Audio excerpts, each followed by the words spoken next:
ഇതിനോടനുബന്ധിച്ച് ദളിത് ഭാവനകളെക്കുറിച്ചുള്ള സെമിനാറുമാണ് ഇവിടെ നടക്കുന്നത്. നമുക്കറിയാവുന്നതുപോലെ ഒരു പ്രത്യേക ഘട്ടത്തിൽ ഇന്ത്യൻ സമൂഹത്തിൽ ജാതി വ്യവസ്ഥയും അതുപോലെ തന്നെ സാമൂഹ്യ ബന്ധങ്ങളിൽ ജാതീയതയും വരികയുണ്ടായി. ഈ സ്വാധീനത്തിൽ നിന്ന് നേരത്തെ ഇക്ബാലൊക്കെ പറഞ്ഞതുപോലെ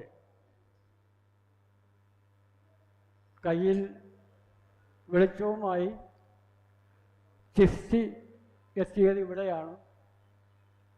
തുർക്കികൾ അതുപോലെ തന്നെ മരുഭൂമികളിൽ നിന്ന് അറബികൾ,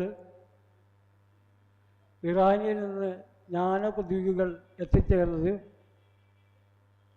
ഇന്ത്യയിലാണ് എന്ന രീതിയിലുള്ള ഒരു സാഹചര്യം, ഒരു ഭൂതകാലം ഇന്ത്യക്കുണ്ടായിരുന്നു. പിന്നീട് ഏകദേശം 3000 കൊല്ലങ്ങൾക്ക് മുമ്പ് ഇന്ത്യൻ സമൂഹം ജാതീയതയുടെ സ്വാധീനത്തിലായി. ഈ സ്വാധീനത്തിൽ നിന്നും ഇന്ത്യയെയും ഇന്ത്യൻ സമൂഹത്തെയും സംരക്ഷിക്കുവാനായി നിരവധി അബ്രാഹ്മണ പ്രസ്ഥാനങ്ങൾ നിലവിൽ വരികയുണ്ടായി. അബ്രാഹ്മണ പ്രസ്ഥാനങ്ങൾക്കും പിന്നീട് ദളിത് വേദികൾക്കും ആരംഭം കുറിച്ചത് ഫൂലെയാണ്. ഫൂലെയുടെ സത്യ സംശോധക സമാജം, പിന്നീട് അംബേദ്കറെ പോലെയുള്ള ആളുകൾ, അതുപോലെ തന്നെ നിരവധി ആളുകൾ ജാതീയതയ്ക്കെതിരെ, ഐക്യത്തിനെതിരെ വരികയുണ്ടായി. അതിൽ സൈദ്ധാന്തികമായിട്ടുള്ള പ്രായോഗികമായിട്ടുള്ള വലിയ സംഭാവനകൾ ചെയ്ത ഒരാളായിരുന്നു ബാബെ സാഹബ് അംബേദ്കർ. അദ്ദേഹത്തിൻ്റെ ജാതി നിർമൂലനം പോലെയുള്ള, അതുപോലെ തന്നെ പാകിസ്ഥാൻ ഒരു പാർട്ടീഷനെ പോലെയുള്ള ഗ്രന്ഥങ്ങളിൽ അദ്ദേഹം ഉന്നയിച്ച ആശയങ്ങളും ആദർശങ്ങളും ദളിത് പ്രസ്ഥാനങ്ങളിലെ പ്രമേയങ്ങളായി. അത് പിന്നീട് ദളിത് പ്രസ്ഥാനങ്ങളുടെ വിഭാവനയായി നിലകൊള്ളുകയും ചെയ്തു.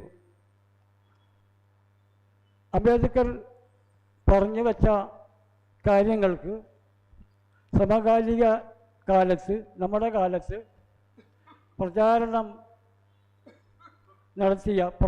നടത്തിയ ഒരു വ്യക്തിയാണ് VT രാജശേഖർ ഷെട്ടി. അദ്ദേഹം 10-25 വർഷം ഇന്ത്യൻ എക്സ്പ്രസ്സിൽ പ്രവർത്തിച്ചിരുന്നു.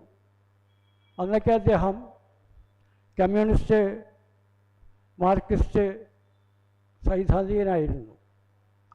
പിന്നീട് അംബേദ്കറുടെ ജാതി നിർമൂലനം പോലെയുള്ള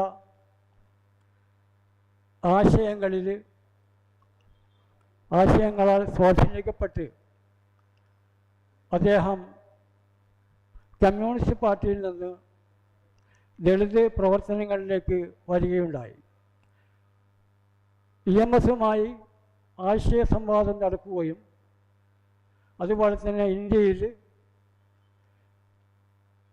മറ്റ് യൂറോപ്യൻ രാജ്യങ്ങളിലേതുപോലെ സാമ്പത്തികമായ തട്ടുകളാണ് ആവശ്യമെന്ന് EMS വീണ്ടും ബാധിക്കുകയും VT രാജശേഖരൻ്റെ അഭിപ്രായങ്ങളെ അവഗണിക്കുകയും ചെയ്തു. പിന്നീട് 1981 ദളിത് വോയിസ് ആരംഭിക്കുകയുണ്ടായി.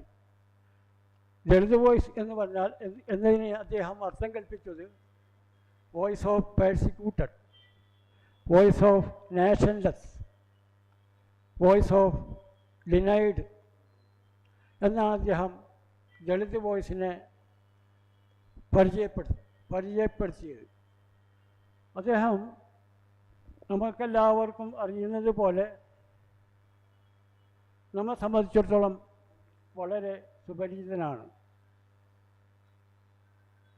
ഈ സദസ്സ് ഓർമ്മ വെക്കുന്നത് പോലെ അദ്ദേഹം ടൗൺ ഹാളിൽ, അതുപോലെ തന്നെ മനാഞ്ചിറയിൽ, കുറ്റിപ്പുറത്തൊക്കെ തന്നെ വരികയും അതുപോലെ തന്നെ ഈ ദളിത് പ്രശ്നങ്ങളെക്കുറിച്ച് പ്രമേയങ്ങൾ ഉന്നയിക്കുകയും ചെയ്തു. 1924 നവംബർ 20 അദ്ദേഹം അന്തരിക്കുകയുണ്ടായി. അദ്ദേഹത്തിൻ്റെ അനുസ്മരണമാണ് ഈ പരിപാടിയുടെ ഒരു വിഷയം. ഇവിടെ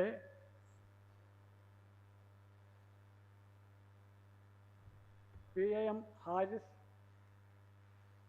V Prabhakaran, Baburaj Bhagavathi, doctor Rajith, NVM Sadulla, Azad,